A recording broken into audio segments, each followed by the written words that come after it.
Hi guys, today I will talk about Python course. So before that I have to introduce myself. I'm Ibrahim. I have PhD in Information and Systems Engineering. Also I'm machine learning researcher and I'm working for a long time as a data engineer. The courses that I can give to my students, first of all Python from beginner to advanced, also Python for data science.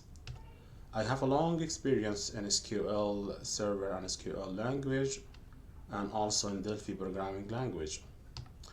I'm so interested in machine learning, so I can take I can give my students machine learning course and also a deep learning course. Let's talk about Python. So why we need Python? First of all, Python is easy to implement and use. Uh, it's there's flexibility for and reliability of Python for using Python. Python has lots of packages and frameworks, so this is the reason Python has widespread usage in Python in data science. Um, Python is suitable for machine learning purposes and also for web designs. Now let's go to talk about Python course description. The first part of the course is Python basics.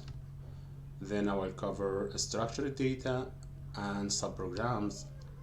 The third part, which takes long times, data manipulation and visualization.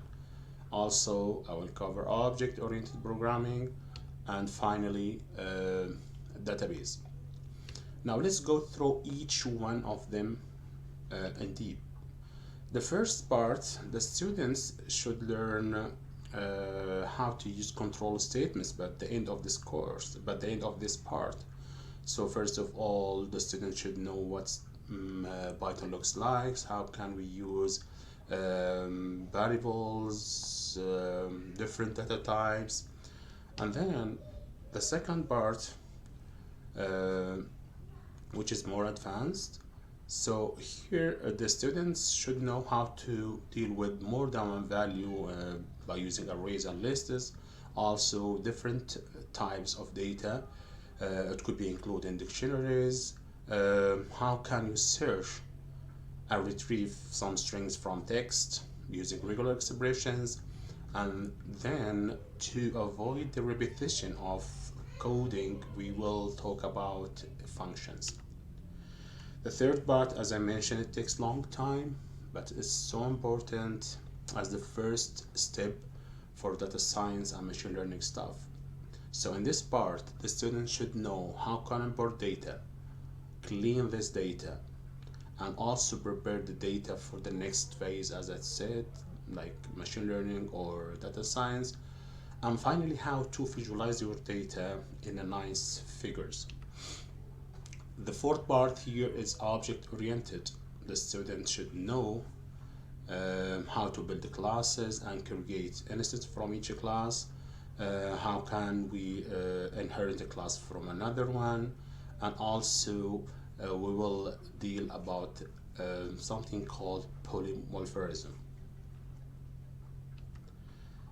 Last but not least, how the students deal with the database. So here we'll talk about SQLite and how the students can retrieve the data, modify and delete them by using SQL language.